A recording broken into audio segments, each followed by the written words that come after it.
You know what kind of man Abu Bakr was? He wasn't a big guy, but he had a big heart. Today we have many big guys. The big guys do it for the wrong reason. And we don't have enough people who have big enough heart for the truth. And that's the problem. We have enough sellouts. We have enough people, you know, who will go and beat up some other innocent person or somebody who's weaker than them. But will they ever do anything strong for the sake of Allah? They won't, because it dents their macho-ness. That's what it is. And the Prophet ﷺ spoke about the strong man. He said the strong man is the one who can control his anger. Also he who can punch out somebody's lights. And Abu Bakr radiallahu anhu, you know what kind of man he was? Aisha radiallahu anha narrates, he was thin. He was so thin that his trousers would not remain around his waist. Subhanallah, he was so thin that his eyes had sunk in, that you could see the bones in his fingers, they would protrude because he was so thin. And when he would walk, he didn't walk with a step. He didn't walk with an attitude. He actually walked with a stoop. But they say Abu Bakr was the weakest in body. But when it came to the commands of Allah, he was the strongest. When you look at macho men and you make them your role models, then why don't you compare them with the Prophet ﷺ? The Prophet ﷺ fought with people for what? Not to beat people, not to bring them closer to Allah. In the time of the Prophet ﷺ, there was a man called Ruqana. And Ruqana was the undisputed wrestler of his time. In those days, Umar ibn Khattab and Khalid bin Walid were wrestlers.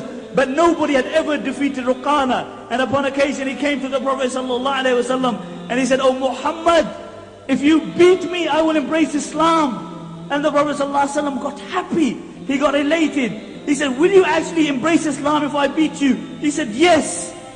And he grabbed Ruqana and he floored him. And Ruqana had never been floored before that day. And he stood up and he gave it the usual. "Oh, I wasn't looking. You know, my foot slipped." But the ulama mentioned, look at this.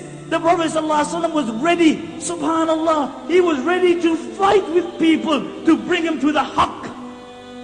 Compare that with us.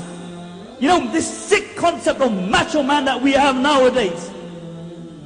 This sick concept that we have. You know, somebody who can make somebody an orphan, somebody who can push drugs, who can carry a piece. He's our role model for our youngsters. Why? The reason is because we have failed to give them alternative role models. If you had told your child about Khalid bin Walid before they slept, they would have looked up to the local drug dealer.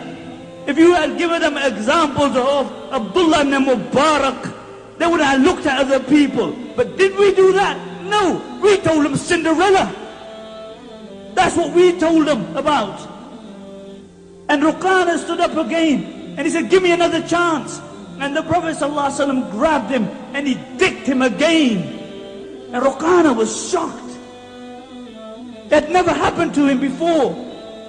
And the Prophet ﷺ said, "Oh Ruqana, if you hang around with me, I will show you greater things than me battering you." And Ruqana said, "What could be more greater than this?"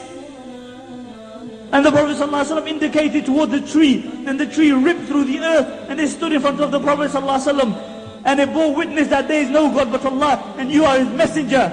And the Prophet ﷺ turned to Ruqana, and he said, "Oh Ruqana, I told you, hang around with me, and I will show you things which are greater than me battering you." But this was the life of the Prophet ﷺ, and the examples go on and on. We live in a shallow society where, you know, you judge people by how good looking you are. So you got plenty of hair, then you might become Prime Minister. That's where William Hague lost out.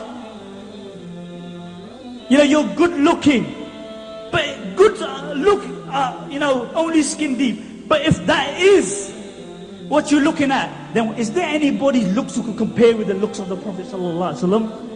Jabir radiallahu anhu mentioned, I saw the Prophet ﷺ on the night of a full moon. And I looked at the face of the Prophet ﷺ, and I looked at the full moon. and I looked at the face of the Prophet sallallahu alaihi wasallam, and then I looked at the full moon. And then I looked at his face again, and I looked at the full moon. He said, I swear by Allah, the face of the Prophet sallallahu alaihi wasallam was more radiant and more beautiful than the full moon. Do you know what this story? Tell your children this story tonight of Zulaykha is. Zulaykha was the wife of the Aziz. She was an honorable woman, and she fell in love with Yusuf alayhi salatu salam, who was a slave. And the news spread around that she was infatuated with this slave. So the other honorable women started saying, you know, how did she fall in love with him? Let me put it in a context that you can understand it. How did Raja Saab's daughter fall in love with so-and-so? And I won't mention. How did Raja Saab's daughter fall in love with him? So she gathered all the women, and she gave them an apple. And she said, cut the apple. And while they were cutting the apple, she told Yusuf alayhi salatu salam to walk past. The Prophet sallallahu alaihi wasallam said Yusuf alayhi salatu salam was given half of the beauty of humanity. And when he walked past, they saw his beauty. They were so immersed in his beauty. Whilst they were cutting the apple, they cut through their fingers, and they did not even feel the pain. Aisha radiallahu anha mentions, if the women of Zulaykha had seen my Muhammad sallallahu alayhi wasallam, they would have cut their hearts and felt no pain.